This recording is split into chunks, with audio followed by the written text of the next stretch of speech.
All right, so looking at this, of course, if you let h go to 0, right, do you see you get 0 over 0? Okay.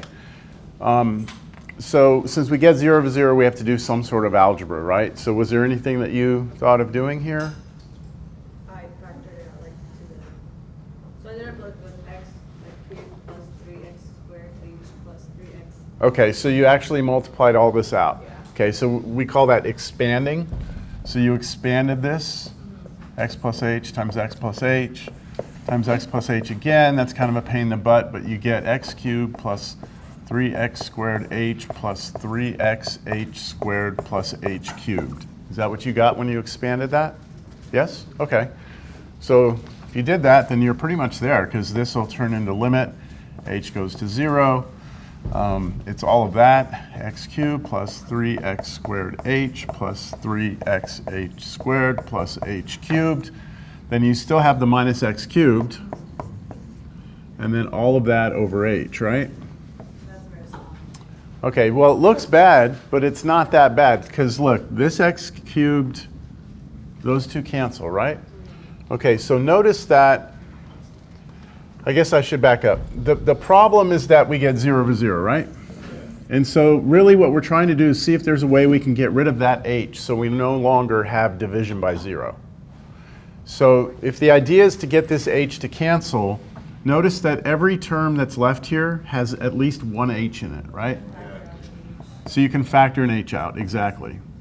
So you go limit, h goes to 0. Let's pull an h out. H, 3x squared plus 3xh plus h squared, right? So we remove one factor of h from each of the terms in the numerator. And now they're gone, right? And so at this point, you no longer have the division by 0, right?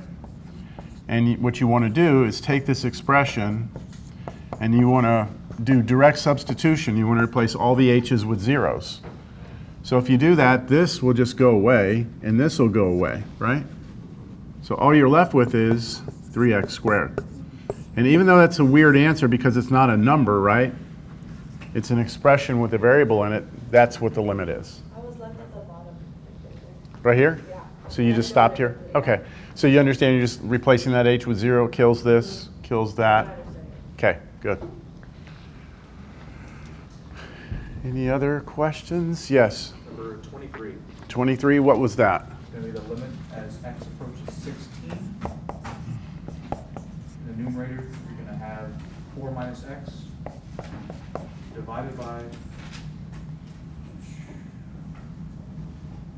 16x minus x squared. 16x minus x squared. And this one was number 27, right? If you're coming in, I'm just answering some homework problems here. It's number 27, this is number 23. And I guess, well, we're not officially started yet. Okay, so same thing. Square root of x right here. Okay, right there, yeah. So square root of x here, yeah, that wouldn't work. So now if you plug in 16, you get 0 over 0, right? So we have 0 over 0, this is bad. We got to do something with this. So Get back to the bottom. Pull out an x. you can pull an x out of the bottom, Yeah. all right? What did you do? Did you pull an x out of here or no? Later I did. Later? Did you do conjugate? Conjugate. You did conjugate first? Let's do that. There's some different ways you can get to this. Let's do a conjugate. If you do a conjugate, you have to do multiply this by 1, but the 1 is 4 plus root x over 4 plus root x. And just be real careful here because you're multiplying this, these two terms times these two terms, so that's going to FOIL out here. It's this times that, right? But we're not going to multiply out the bottom. That's kind of, we never want to multiply out the bottom unless we absolutely have to, because what we're hoping for is something to cancel so we no longer have division by 0. So let's go ahead and multiply out the top. That's going to be, right, the 4 times 4, that gives you the 16. And then we know the middle terms go away, right? So all we really have to worry about is this times this, which is what? Minus x, right? Just minus x. And then over Now we have, well, I'll put this here, plus root x right there. And then we have this piece right here. You can pull an x out of this, right? There's an x in both terms. So if you factor an x out here, you'll be left with 16 minus x. And there it is. This cancels. Now remember, there's a 1 up here, right, when that cancels out. So now you have limit, x goes to 16. You have 1 over x, and then 4 plus root x. And if you plug 16 in now, you don't have any problems, right? You have 16 here. 16 here is square root of 16 is 4, so 4 plus 4 is 8. So notice, no more limit. 1 over 16 times 8. And then whatever that is, right? Okay, yeah. All right, so it's 9:02. I just went over 2 of the homework problems.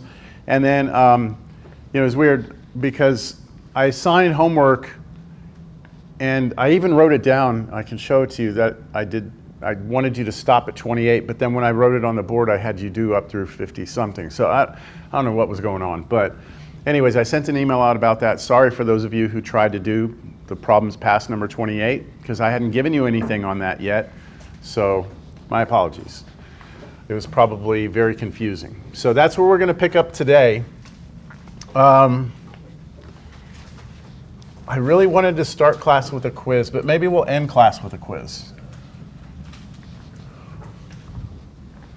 Let's just get into this today. All right, so we are going to, what we did last time is we said, okay, when we're looking at limits, we're going to look at them algebraically now. Instead of looking at the graph and trying to figure out left and right, we're going to give you the function and then give you the limit, and then you have to do some sort of algebra trick to figure out what it is. And then we get faced with something like this. Limit x approaches 0 of sine x over x. All right? So let's just think about what happens here. So we have to go back to pre-cal. We have to know what the sine function looks like. This is what sine looks like. It actually goes backwards as well, like that, right? This is sine x. And if we're asking what's happening as you approach 0 on the top, well, we know that the sine function at 0 is 0. So sine of 0 is 0, right? So we know that in the top we're headed to 0, and in the bottom we're also headed to 0, right? So we have 0, 0, it's bad, we need to do something about this. Algebra trick, right? The problem is there's no algebra that you can do to make this better. I mean, you definitely can't do this, right? You can't cancel these x's, right? If you did that, it would be equal to what? A sin.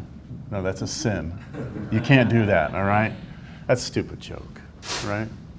But you can't do it, right? So what you have to remember is that when it comes to trig functions, the thing that's in here, do y'all know what that's called? The thing that's inside the function? No? It's called the argument of the function. How do you spell argument? I'm spelling this wrong. Was that wrong? Yeah, it's just argue and then. Argument. This is why I'm a math major, not an English major. That just doesn't look right to me. I don't think it's right. I think even extra E. Yeah, even extra E. Who cares? A-R-G-U-M-E. No E in here? Yeah, that looks better. Okay, argument. My daughter can spell. I can't spell. All right, so this is the argument of the function, right? Cosine, same thing, the thing inside. If you take the exponential function, e to the whatever, the thing that's up here is called the argument, all right? If you do natural log, the thing inside the natural log is the argument. When it comes to arguments inside of functions, you can't manipulate them the way that you can do things algebraically, like canceling over there. You can only do that if you have factors, things that are multiplied. The argument is always trapped in here, right? So you can't just eliminate. Another thing you can't do is, if you have sine of, let's say, 2x, right? You have sine of 2x. You cannot just pull the 2 out, right? And say sine x. Can't do that, right? So arguments are trapped. They're trapped. So there's nothing we can do here algebraically. And I'm not about to share anything with you that's going to allow you to do that.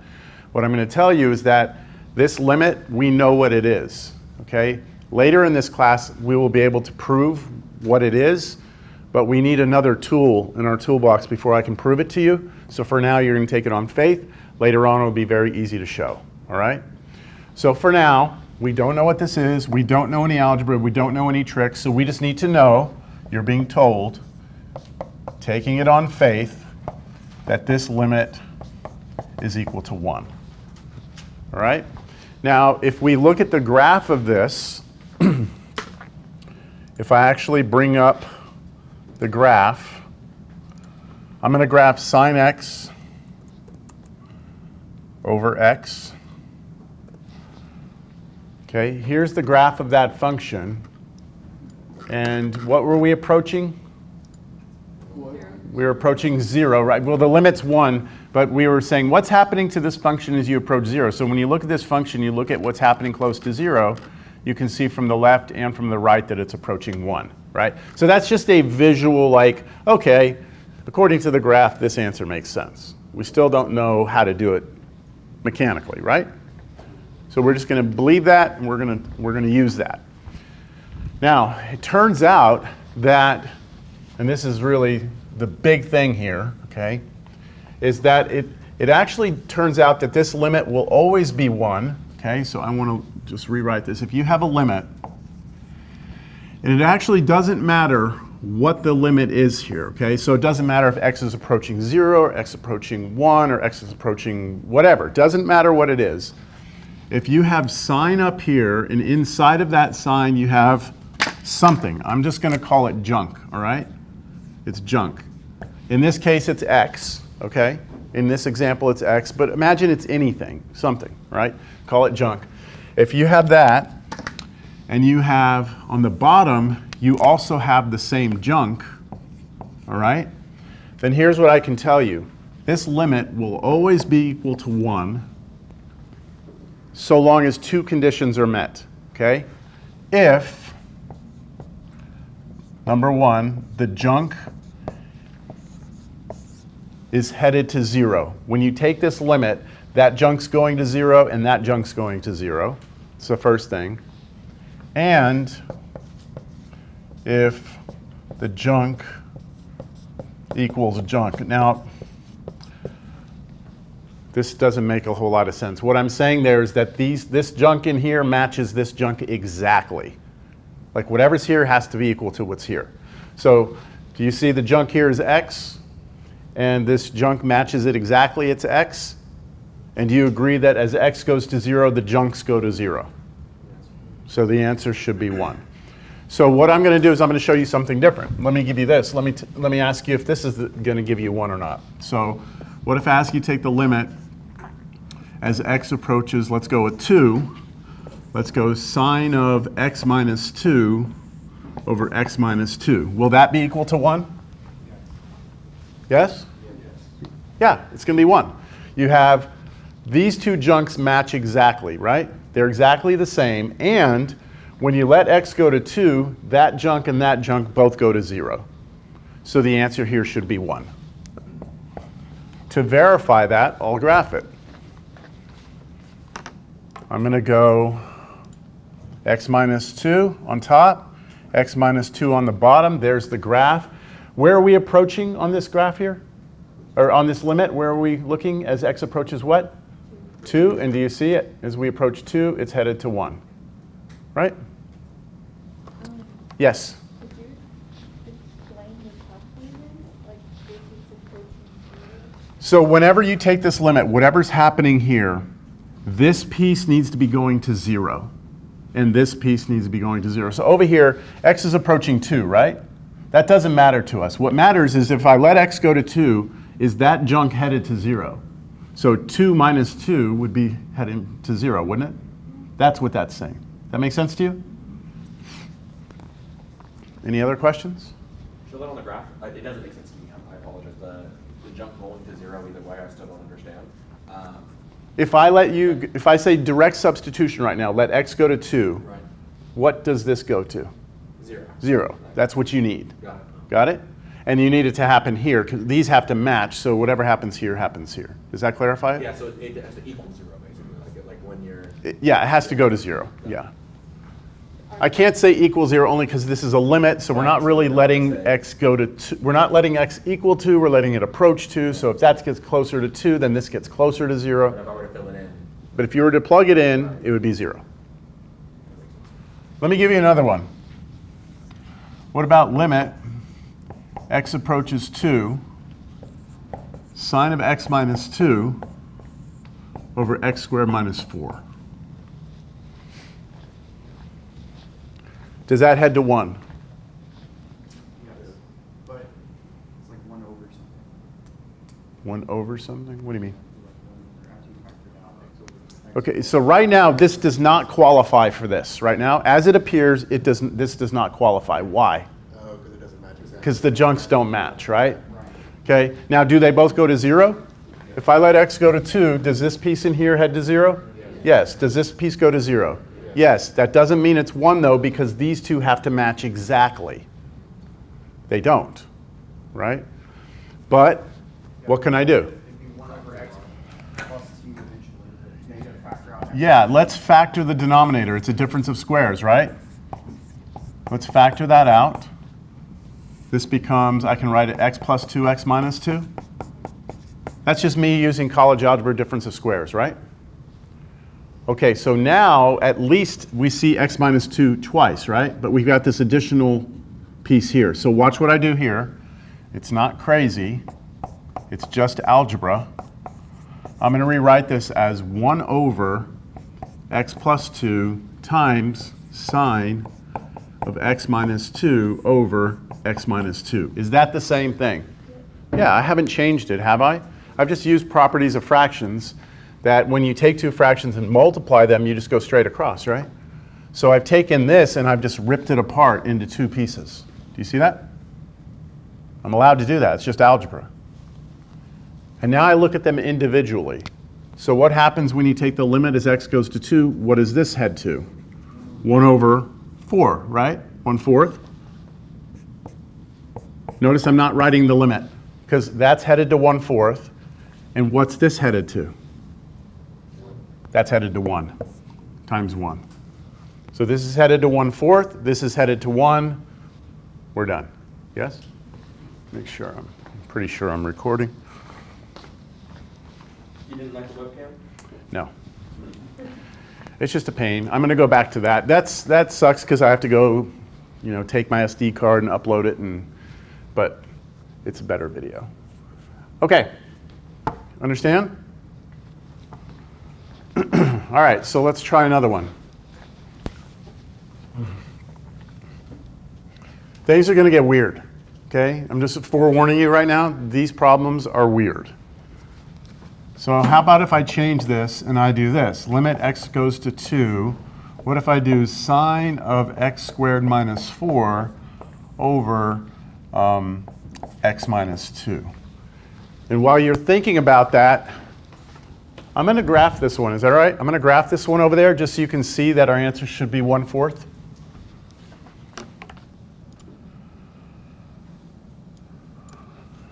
X squared minus 4. Oh, no. Oh, geez, come on. There we go. So here's the graph of this. Here's the graph of this function. Right? I'm looking at this function right here, and I'm looking what happens when x approaches 2. So if I go to 2 over here, here's 2.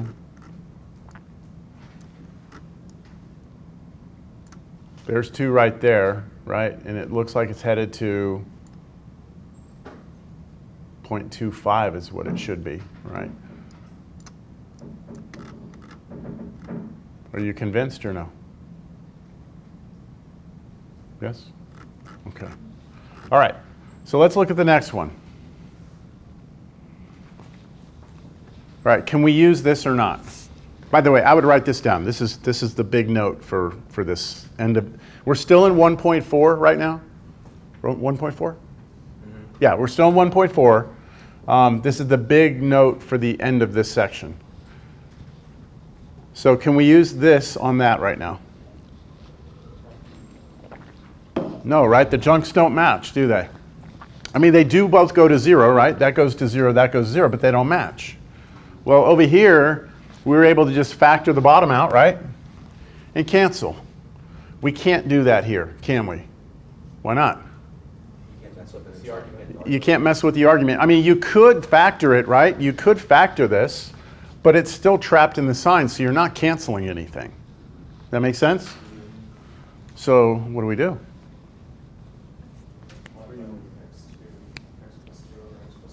Do what? Yeah, so think about what you wish was down here. What do you wish was down here? X squared minus 4, right? And then it would be a 1. This would all go to 1 if this was x squared minus 4. So you're going to make it appear how? By multiplying the top and bottom of this by x plus 2. You're just going to realize that that's what will fix this. It's tricky. You're going to just say, all right, times 1, right? You can always multiply by 1, but the one we're going to pick is x plus 2 over x plus 2, like that. Not a very natural move, right? But it works because now, using, again, properties of fractions, you can move this over here next to this one and leave this as x plus 2 over 1. So my next line will look like limit x approaches 2. Okay, we've got sine x squared minus 4. All right, when I put these two together, that'll be x squared minus 4. But then over here, I still have x plus 2 over 1. Do y'all see what I'm doing algebraically? Move this, multiply those two together, get this, leave this one over 1, and now this will, in fact, go to 1. And this will go to what? 4. And 1 times 4 will give you 4. So this limit is equal to 4.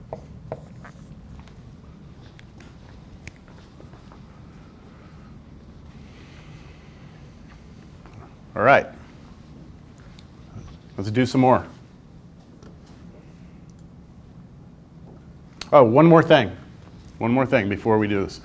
I'm gonna put this over here. All right, so that way I have more board space over there. The big note here is this. We have that limit. Doesn't matter what it is. You get sine of junk over junk. That will equal 1 so long as junk goes to 0 and junk equals junk, right? That's the big note for today. That's what that is. It turns out that this formula, I guess you could say, works even if you flip this over. In other words, if you do limit, doesn't matter what goes to what, if you do the junk on top, and on the bottom you have sine of junk, this will still be equal to 1, so long as those two conditions are met.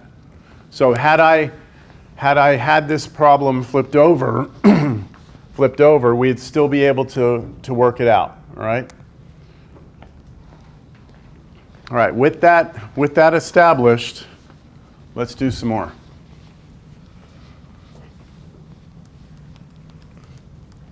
So I want to do, let me see if I want to do the ones in my notes or not. Yeah. All right, let's do this.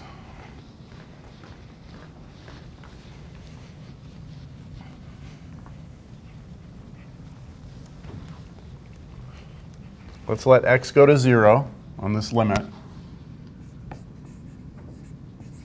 And let's do sine of 5x over sine 2x.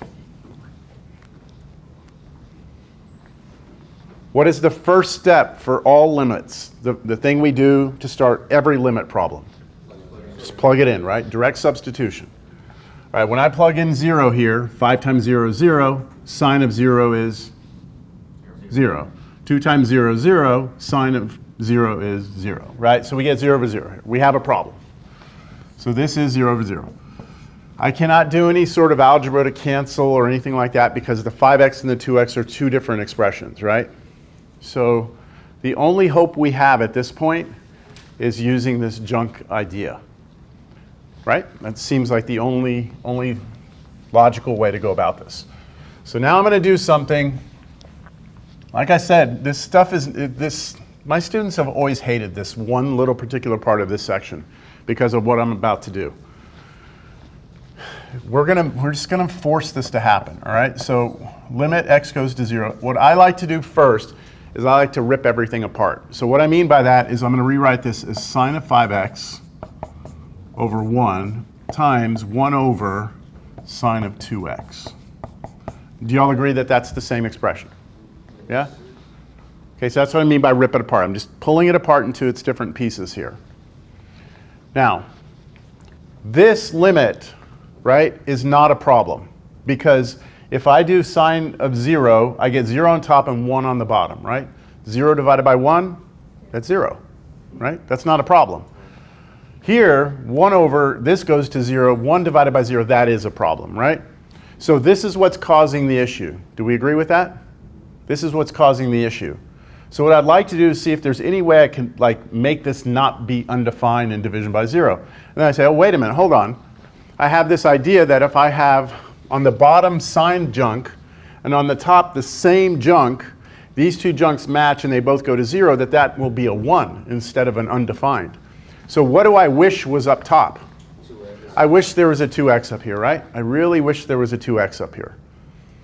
So I'm going to force a 2x to be up there. Ready? I'm going to do what we always do when we want something to happen. I multiply by 1. But I'm going to multiply by 2x over 2x. Right? That's legal. That's a 1. And now what I'm going to do is use the same idea of this algebra. I'm going to slide that 2x on top. So here's what my next line looks like. Limit x approaches 0. I've got sine 5x over 1 times, the 2x I wanted, right, over the sine 2x. Beautiful, right? But what's still over here? 1 over 2x. 1 over 2x, right? Because I slid this 2x that was here, I slid it on top there, that still leaves me the 1 over 2x here. So is this a problem? Is this a problem? No, that goes to 0. We're okay with that. Is this a problem anymore? No, because they match, they both go to 0. This limit's going to go to 1 now, right? But we've created a new problem, haven't we? Because this is 1 over 0, and that's undefined. So it's like we fixed one issue, but we created another one, haven't we? So how are we going to work our way around that? Well, it's this damn x, right? It's this x here. Well, wait a minute. I have a sine of 5x here, don't I? Now, this wasn't a problem, but the fact that there's an x here now, couldn't I slide this x underneath that right there? Couldn't I do that? But then I'd be missing a what? I would need one more thing here. 5. A 5. Can you make a 5 appear on the bottom? Mm-hmm. How? By timesing 5 over 5. By multiplying by 5 over 5. So there's a lot of shit happening here in your head, okay? I'm going to multiply by 5 over 5 now. Let's see if we can't wrap our heads around what's about to happen. Because this is all multiplication, right? This is all multiplication. Multiplication is commutative, right? Commutative means you can change the order of multiplication, slide things around. So what I've chosen to do is take this x and slide it underneath here. When I put that x there, if I just had a 5, I would make things better. So I'm going to take this 5 that I made up here and I'm going to put that here as well. And let's see if what we have left has any issues. Limit x goes to 0. We now have sine of 5x over 5x times 2x over sine 2x times what's left here? So we get, the 1/2 and then the 5 over 1. I'm going to write it that way. 1/2, 5 over 1. Right? This x disappeared. The 5 went over, so I have the 5 on top and the 2 on the bottom. And now, if you look, nothing has a problem anymore, right? There's no issues here. If I take the limit, where does this go? 1 times, where does this go? 1 times 1/2 times 5, or 5 over 1. And that's just 5/2. That's your answer. Yes. That's the craziest thing I've ever seen in math. Is it? Yeah. Yeah. It's weird, right? I mean, it's something where you have to think about what you're trying to achieve as opposed to I'm a robot following steps, right? Yes. If you put it all back together, you're going to end up with the same answer that you started off with, right? If you put it all together, you end up with the same answer. I'm not sure what you're... Like if you add everything, like you times everything back together, you put the sine 5x times the 2x under sine x, you're going to end up with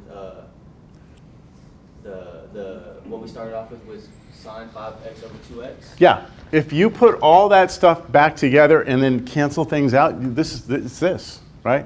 I just came up with a very clever way. I'm not just saying I'm clever. I'm just, you know what I mean, right? It's a clever way of writing this expression so that you can actually figure out what the limit is. So you remember I've said you're going to need to do some algebra or some trick? This is kind of like a trick. You're manipulating it algebraically to make it work for you. Yes? So could this be like a shortcut, like proof for like if you have sine of something over sine of like something else, it's just, you could cancel out the... Are you asking me like if this 5/2, is that just always going to be the answer and you can, you know, right? Is that what you're asking? Yeah. You could, if you replace this with A and B and then go through everything the way we just did, right? You would go where this step right here, well, I don't want to get too much into it. Let's say that this was A and that was B, right? A and then B. Then here, this is where the problem is. I would put bx over bx, and then I'd slide the bx on top. And then I would have to deal with the bx on the bottom, so I'd have to somehow use the a here, and then you could show that the answer here would be a over b. You could, every time. Every time. You could. You could generalize that if you wanted to. Now, on an exam, right, quiz, I want to see this part. The part of this that's important to me is can you think this way, not can you just say, oh, every time the answer is going to be this, because it won't. I can give you another example where it's not necessarily going to work out that way. If you have, but if you have sine of ax over sine of bx, the answer is always a over b in that particular case. We got to do another example though.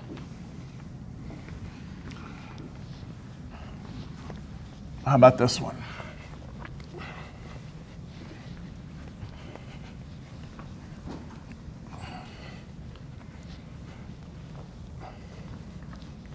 How about tangent of pi x over sine of 4x?